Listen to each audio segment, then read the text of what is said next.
আজকে দেখলাম সাত নামে যুবকটা তার নিজের মাকে সহ্য করতে পারে নাই টাকা পয়সা না দেওয়ার কারণে। একটা মাইয়ার পিছনে দৌড়াইয়া দৌড়াইয়া একটা মাইয়ার পিছনে জীবনটা বিলাইয়া দিয়া, যে মা 10 মাস 10 দিন পেটের মধ্যে গর্ভধারণ করিয়া যে মা ওই যুবকটারে লালন পালন করলো, ওই যুবকটা শুনলাম তার মাকে মুখের মধ্যে চাপ দিয়া নিঃশ্বাস না নিতে পাইরা মাটাকে দুনিয়া থেকে চিরবিদায় করে দিয়েছে ওই খুনি সন্তান। সন্তানটা কত পরিমাণ খারাপ, নিজের মাকে মারার পরে দেখলাম ডিপ ফ্রিজের মধ্যে রাখা দিছে। হঠাৎ করে তদন্ত করার পর দেখলো তার মাকে ডিপের ফ্রিজের মধ্যে রাখা দিছে। এ সন্তান কত পরিমাণ খারাপ তুই কি জানো?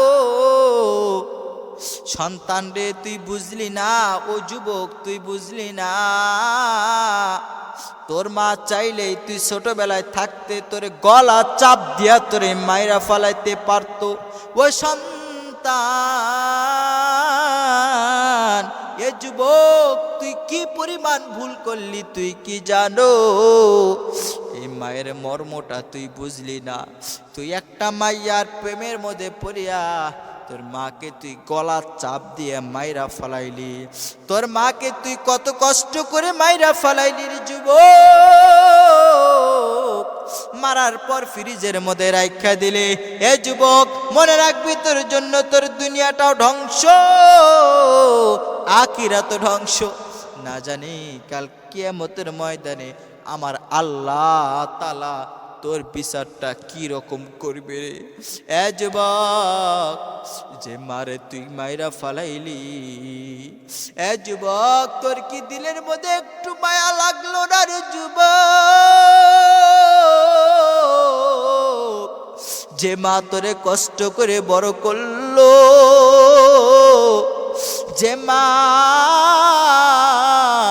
তোকে কোলে নেওয়ার পর মা ঠিক মতো খানা খাইতেও পারে নাই, তোর মা ঠিক মতো ঘুমাইতেও পারে নাই, তোর মা ঠিক মতো বাথরুম করতেও পারে নাই। এই সাদে যুবক, এই শোন শোন, তোর মা তোকে কি পরিমাণ আদর করে যত্ন করে বড় করলো। এ যুবক, তুমি আজকে তুমি দুনিয়ার লাইনে পইরা তুমি আজকে একটা মাইয়ার পিছনে দৌড়াইয়া, যার কারণে তোর মাকেও তুই দুনিয়া থেকে বিদায় করলি। আমি সরকারের কাছে বলতে চাই, এর বিচার যেন কঠোর হয়। সারা বাংলার যেন সব মানুষগুলো, সব সন্তানগুলো দেখে যে মাকে খুন করলে, মাকে আঘাত করলে কি পরিমাণ সন্তানের শাস্তি হওয়া দরকার। কথা বলেন ঠিক কিনা? আল্লাহ রব্বুল আলামিন এই সমস্ত সন্তানদেরকে আমাদেরকে হিদায়াত দান করুক। সকলে বলি আল্লাহুম্মা আমিন।